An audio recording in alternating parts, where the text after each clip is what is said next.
Une méthode, c'est une action que l'on peut exécuter sur un objet, et selon les types d'objets, les méthodes peuvent être différentes. Grâce à ces méthodes, nous pourrons donc attribuer différents comportements à nos objets.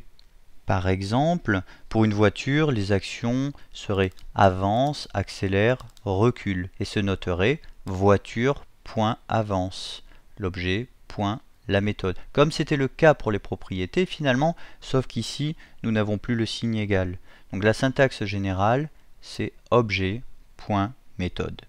Par contre, si la méthode nécessite un paramètre, la valeur d'un paramètre, on notera espace, la valeur de ce paramètre. S'il y a plusieurs paramètres, on notera espace paramètre 1, 2 points égale valeur 1, paramètre 2, 2 points égale valeur 2. Mais qu'est-ce qu'il y a réellement derrière une méthode?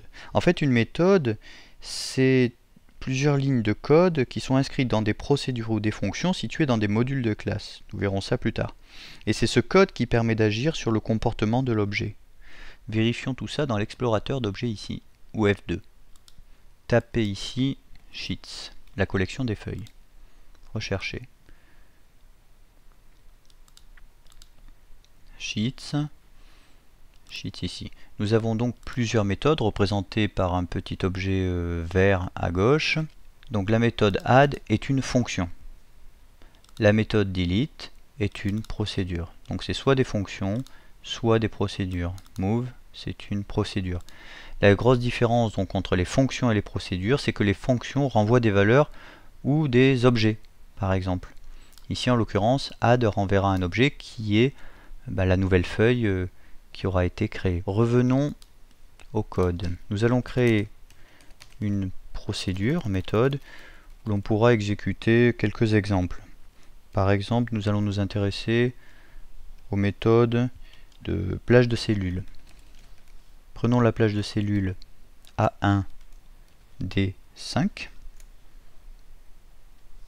et sélectionnons-la. Nous appliquons la méthode select.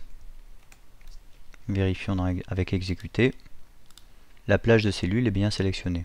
Vous pouvez vérifier qu'il y a une cellule qui est toujours un petit peu différente des autres quand vous sélectionnez plusieurs cellules. C'est celle qui est tout en haut à gauche. Ici, c'est la cellule A1. En fait, cette cellule A1 est non seulement sélectionnée comme tous les autres, mais en plus, elle est activée. Alors si maintenant nous souhaitons activer la cellule B3 tout en gardant cette sélection de plage, nous allons taper range b3.activate. Vérifions. Voilà, la cellule B3 est maintenant activée. Nous souhaitons maintenant que la cellule B3 soit copiée et envoyée dans la cellule A1 de la feuille 2. Nous allons écrire range b3.copy espace. Visual Basic nous aide en nous donnant le nom du paramètre. Destination 2 points égale, nous allons inscrire donc worksheets entre parenthèses 2, donc c'est la feuille 2 et c'est la cellule A1 de cette feuille 2, donc range A1. Voilà, vérifions, exécuter, et en feuille 2 nous avons bien la valeur en A1 de ce qui était noté en B3. Donc ça c'était pour 3 méthodes sur les cellules. Mettons ça en commentaire. Pour les méthodes sur les feuilles de calcul, par exemple on peut sélectionner la feuille de calcul numéro 3. .select. Exécuter.